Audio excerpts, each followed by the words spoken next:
This is a difficult time for our country. But we, the people of the United States, must go beyond these difficult times and ask ourselves, is this the kind of nation we want to be? We cannot, as a nation, move deeper into the dark direction of greater polarization, filled with hatred towards one another. We need to comprehend what drives our political polarization and replace violence with an effort to understand why and to learn how to move forward peacefully, to show compassion and love to our fellow citizens, many of whom are hurting today, principally the young among us. We all lost a piece of democracy this week.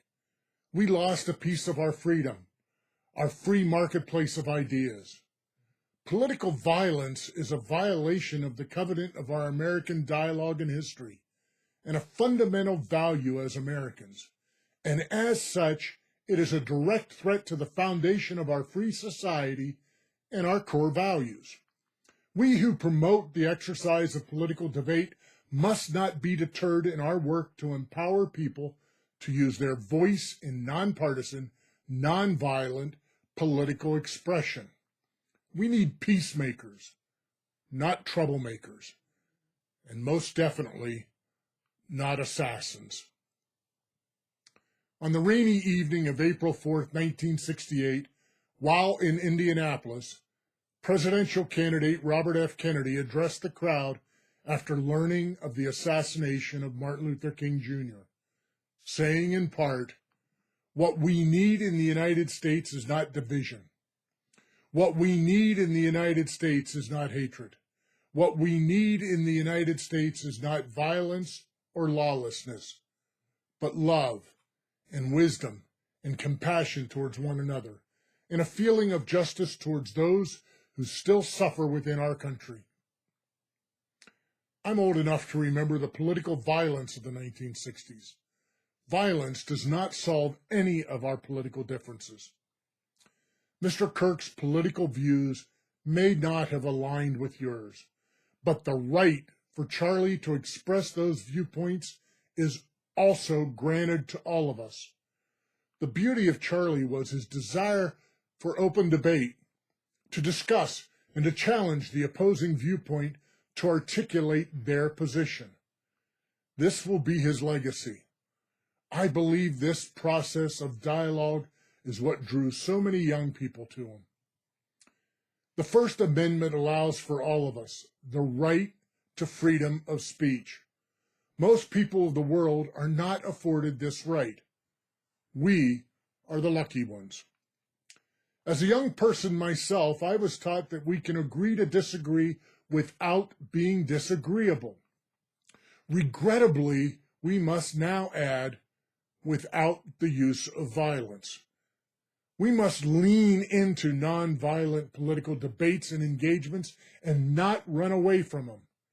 Be America's first responders. Run towards engagement and dialogue. America needs engaged citizens, citizens not bystanders.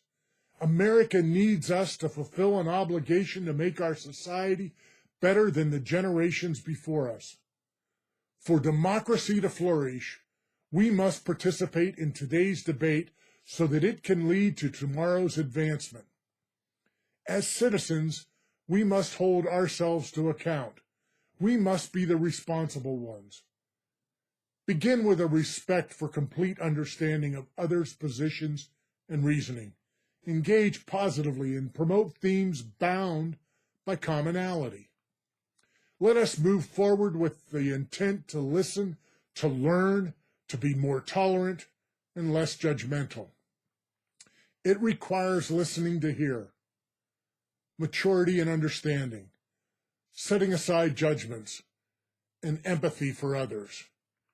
Change can only happen when reasonable people are willing to stand up for the principles of decency, fairness, and good character. Believe in decency. Believe in fairness. Believe in the good character of others. On August 27th, 7 years ago, Senator John McCain wrote in his farewell statement, quote, "My fellow Americans, do not despair of our present difficulties, but believe always in the promise and greatness of America, because nothing is inevitable here. Americans never quit. We never surrender. We never hide from history. We make history," end quote. It is now time to make history. I will not be deterred, nor will I ever waver in my work to get people engaged in safe political debate and engagement. In this delicate time, I'm seeking the better angels that Lincoln so eloquently spoke of. So I ask you to say a prayer for the family of Charlie Kirk, his widow and young children, and for those that were drawn to his cause.